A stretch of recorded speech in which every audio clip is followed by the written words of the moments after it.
3월 23일 목요일입니다. 오늘 새벽 우리에게 주시는 하나님 안녕 친구들아 6절부터 46절까지의 말씀입니다. 사울이 이르되 우리가 밤에 블레셋 사람들을 추격하여 동틀 때까지 그들 중에서 탈취하고 한 사람도 남기지 말자. 무리가 이르되 왕의 생각에 좋은 대로 하소서 할 때에 제사장이 이르되 이리로 와서 하나님께로 나아가사이다 하매 사울이 하나님께 묻자오되 내가 블레셋 사람들을 추격하리이까 주께서 그들을 이스라엘의 손에 넘기시겠나이까 하되 그날에 대답하지 아니하시는지라. 사울이 이르되 너희 군대의 지휘관들아 다 이리로 오라. 오늘 이 죄가 누구에게 있나 알아보자. 이스라엘을 구원하신 여호와께서 살아계심을 두고 맹세하노니 내 아들 요나단에게 있다 할지라도 반드시 죽으리라 하되 모든 백성 중 한 사람도 대답하지 아니하매 이에 그가 온 이스라엘에게 이르되 너희는 저쪽에 있으라. 나와 내 아들 요나단은 이쪽에 있으리라. 백성이 사울에게 말하되 왕의 생각에 좋은 대로 하소서 하니라. 이에 사울이 이스라엘의 하나님 여호와께 아뢰되 원하건대 실상을 보이소서 하였더니 요나단과 사울이 뽑히고 백성은 면한지라. 사울이 이르되 나와 내 아들 요나단 사이에 뽑으라 하였더니 요나단이 뽑히니라. 사울이 요나단에게 이르되 내가 행한 것을 내게 말하라. 요나단이 말하 이르되 내가 다만 내 손에 가진 지팡이 끝으로 꿀을 조금 맛보았을 뿐이오나 내가 죽을 수밖에 없나이다. 사울이 이르되 요나단아 내가 반드시 죽으리라. 그렇지 않으면 하나님이 내게 벌을 내리시고 또 내리시기를 원하노라 하니 백성이 사울에게 말하되 이스라엘의 이 큰 구원을 이룬 요나단이 죽겠나이까.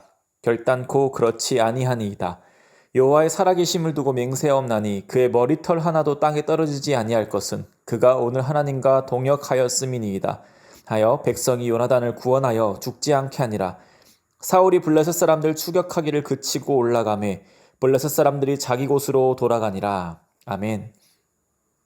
오늘의 본문은 이스라엘과 블레셋의 전투가 마무리되는 내용을 담고 있습니다. 사울의 계속되는 잘못된 판단과 선택으로 이스라엘의 모습은 불안하기만 하지만 하나님의 선하신 방법과 도우심으로 이스라엘은 승기를 잡았고 곧 블레셋과의 전쟁에서 승리로 끝맺으려 하고 있습니다. 전쟁은 막바지에 다다랐습니다.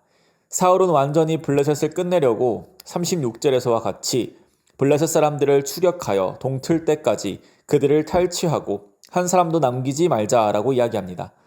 그리고 백성들도 이 생각에 동의를 합니다. 그러나 그때 제사장이 하나님께로 먼저 나아가자라는 의견을 제시하고 이로부터 오늘 본문에서와 같이 사건이 발생하게 됩니다. 사울은 제사장의 그 의견에 동의하였고 하나님께 나아가 여쭙게 됩니다. 37절과 같이 사울은 내가 블레셋 사람들을 추격하리이까 주께서 그들을 이스라엘의 손에 넘기시겠나이까 라고 여쭙지만 하나님은 대답하지 않으십니다. 사울이 블레셋과의 전쟁을 치르는 동안 그의 생각과 행동이 올바르지 못한 것을 우리는 알고 있기 때문에 우리는 사울을 볼 때 부정적인 시각으로 바라보게 됩니다. 그리고 우리가 이미 알고 있는 성경 지식 속에 사울은 성군이기보다는 옳게 행동하지 못한 왕으로 기억되고 있기에 하나님의 무응답은 사울이 마치 버림받은 것처럼 생각이 들게 합니다. 사울의 행동이 그동안 너무 악했기 때문에 하나님께서 응답하지 않으신 것으로 말입니다. 그러나 우리는 기도에 대한 하나님의 응답 방법에 대해 잘 알고 있습니다. 긍정하시거나 부정하시거나 무응답하시거나로 말입니다. 그렇게 여기서 우리는 최대한 객관적으로 보게 되면 하나님께서 사울을 버리셨다라고 생각하기보다는 사울의 물음에 그저 무응답하셨구나라고 생각하면 될 것 같습니다. 사울은 하나님의 무응답에 대해서 이렇게 결론을 내립니다. 38절의 말씀입니다. 사울이 이르되 너희 군대의 지휘관들아 다 이리로 오라. 오늘 이 죄가 누구에게 있나 알아보자. 사울의 판단으론 하나님께서 응답하시지 않는 것이 이스라엘 공동체 내에 어떠한 죄가 있기 때문이라고 결론을 내렸습니다. 그리고 아마도 제비의 방법을 통하여 사울은 결국 요나단이 어떠한 죄를 지었음을 알게 됩니다. 그 죄는 요나단이 꿀을 조금 먹은 것이었습니다. 그것이 왜 죄인고 하니 사울은 24절에서 하나님께 이렇게 맹세하였기 때문입니다. 사울이 백성에게 맹세시켜 경계하여 이르기를 저녁 곧 내가 내 원수에게 보복하는 때까지 아무 음식물이든지 먹는 사람은 저주를 받을지어다. 정말 합리적이지 못하고 터무니없는 내용이라 할지라도 사울은 이것을 맹세하였고 어길시 저주를 받을 것이다 라고 선포하였습니다. 그리고 요나단은 이 맹세를 어기고 말았고 그것이 곧 하나님이 응답하시지 않는 죄라고 사울은 결론을 내리게 됩니다. 그러나 엄밀히 말하자면 요나단은 저주를 받을 이유가 없습니다. 요나단은 사울의 이 말을 듣지 못했고 그렇기에 맹세하지도 않았기 때문입니다. 그러나 요나단은 순순히 그것이 자신의 잘못이라고 인정하였고 자신은 죽을 수밖에 없다라고 이야기를 합니다. 사울도 자신의 아들임에도 불구하고 요나단이 맹세를 어겼으므로 반드시 죽어야 한다라고 이야기를 합니다. 이런 해프닝 속에서 전쟁을 승리로 이끌었던 요나단이 죽을 위기에 처하자 45절에서 보시면 백성이 사울에게 말하되 이스라엘의 이 큰 구원을 이룬 요나단이 죽겠나이까 결단코 그렇지 아니하니이다 라고 말하였고 그리하여서 요나단은 목숨을 건질 수 있었습니다. 이스라엘은 분명 전쟁에서 승리를 거두었습니다. 그러나 이스라엘의 이러한 문제들은 현재 이스라엘의 모습이 하나님 앞에서 정상적이지 않음을 보여주고 있습니다. 이스라엘에게 있어서 문제는 자신들과 전쟁을 벌이는 블레셋으로 보이지만 더 큰 문제는 이스라엘 내부에 있는 왕이 하나님께 순종하지 않는다는 것이었고 자신의 판단과 결단으로 이스라엘을 위험에 빠뜨린다는 것이었습니다. 오늘 본문 내용은 그저 이스라엘 백성에게 일어났던 어떤 특별한 일 정도로 보일 수 있지만 우리는 오늘 본문을 통해서 명확하고도 더 확실하게 하나님만이 왕이심을 알 수 있습니다. 사울은 분명 24절에서 아무 음식물이든지 먹는 사람은 저주를 받을지어다 라고 말하였습니다. 이것은 분명 왕으로서의 명령이었습니다. 특히 전시체제였기 때문에 왕의 이러한 명령은 더욱더 절대적이었습니다. 말씀을 살펴본 바와 같이 요나단이 사울 왕의 이 부당한 명령에 맹세하진 않았지만 그 또한 왕의 명령으로부터 자유롭진 않았습니다. 왕의 명령은 절대적이고 요나단은 왕의 명령을 어겼습니다. 그렇다면 왕인 사울의 말대로 요나단은 분명 저주를 받고 분명히 목숨을 잃어야 했습니다. 그러나 백성들의 만류에 사울 왕은 이 명령을 철회합니다. 이것이 무엇을 말해줍니까? 왕도 사람이며 사람이기에 분명한 한계가 있다는 것을 말해주고 있습니다. 왕은 전지전능하지 않습니다. 분명 권력의 최고점에 있지만 그것이 모든 것을 할 수 있는 것을 의미하는 건 아닙니다. 인간의 역사 가운데 무수히 많은 왕들이 있었고 그 무수히 많은 왕들은 지금 땅에 잠들어 있습니다.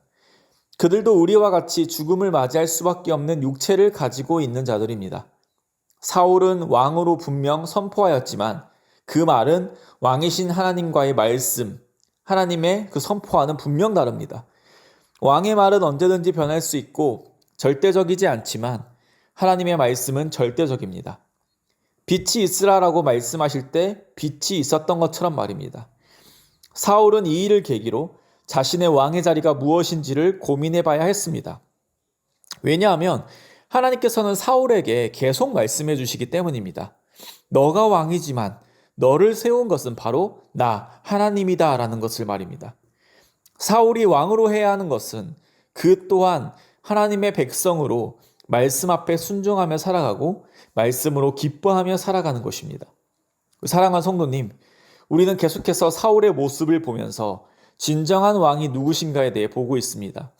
진정한 왕은 오직 하나님뿐입니다. 우리의 왕이 돈이 될 수도 없고 나 자신이 될 수도 없습니다. 예수님으로 인해 구원받은 그리스도인은 이미 예수 그리스도와 함께 십자가에 못 박힌 자들입니다. 그렇기 때문에 왕이신 하나님을 분명히 깨닫고 그분을 인격적으로 신뢰하며 따르는 이들이 우리들입니다. 사랑하는 성도님, 오늘 하루의 삶을 살아가실 때에 하나님의 백성으로 우리 모두 살아가기를 소망합니다. 그것은 곧 하나님을 왕으로 인정하며 하나님이 왕이시기에 하나님께 순종하며 살아가는 것입니다. 오늘 우리의 모든 삶의 영역에서 하나님께 순종하며 살아가기를 소망합니다. 하나님께 순종하며 하나님을 사랑하고 이웃을 사랑하여서 오늘도 살아가기를 소망합니다. 그래서 우리의 모든 삶의 모습을 통하여 하나님 받으시기에 합당한 영광 올려드리는 우리가 되기를 소망합니다. 기도드리겠습니다. 하나님 아버지 감사드립니다. 우리의 왕이 되셔서 우리를 구원하시고 우리를 백성 삼아주시고 우리를 자녀 삼아주시니 감사드립니다. 우리가 하나님의 백성이기에 가장 행복하게, 가장 복되게 살아갈 수 있음을 주님 고백합니다. 그러나 우리 때로는 하나님을 왕으로 인정하지 못하고 살아갈 때가 너무나도 많습니다. 나의 연약함과 나의 욕망이 나를 왕으로 착각하게 만들어 살아가게 합니다. 하나님 우리를 불쌍히 여겨주시고 늘 하나님만을 왕으로 인정하며 하나님께만 순종하며 살아가는 우리 되게 하여 주시옵소서. 그리하여 오늘 우리에게 허락하신 모든 삶의 순간순간마다 하나님 말씀에 순종하며 그리하여 하나님께 영광 올려드리는 귀한 하루 되게 하여 주시옵소서. 오늘 우리의 삶을 통하여 주님 영광 받아주실 줄 믿사오며 이 모든 말씀 살아계신 우리 주 예수 그리스도의 이름으로 기도드립니다. 아멘. 우리 이 시간 함께 기도하실 때에 주신 말씀을 붙들고 기도하시고 주간 기도 제목에 따라 훈련과 교육을 위해서 기도하겠습니다. 우리 제자 양육, 훈련, 사역, 성경대학 등 모든 훈련을 통하여 예수님을 닮아가는 온전한 예수님의 제자들로 성숙되고 모든 성도가 예수님을 닮아가는 교회가 되도록 기도해 주시기 바랍니다. 또 우리 자녀들의 신앙 성정과 섬기는 교육자, 교사들을 위하여 함께 기도해 주시기 바랍니다. 또 우리 담임 목사님과 강단 위에 서시는 우리 모든 말씀 사역자들을 위해서 함께 기도해 주시기 바랍니다.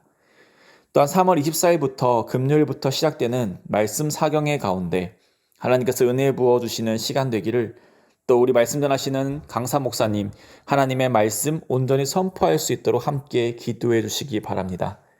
그리고 우리가 무슬림을 위한 30일 기도를 하고 있습니다. 오늘은 프랑스 무슬림을 위해서 기도하길 원합니다. 믿음을 받아들이든 아니든 같은 문화적 배경을 가진 다른 이들에게 효과적인 증인이 될 수 있는 프랑스의 무슬림 배경 신자들을 위해서 함께 기도하길 원합니다. 또 예수님을 찾고 있는 프랑스의 무슬림들이 가족들과 공동체를 예수님께 인도할 수 있도록 우리 기도하길 원합니다. 우리 마지막으로 프랑스의 기독교인들이 무슬림에게 사랑으로 다가가는 증인이 되도록 기도하길 원합니다.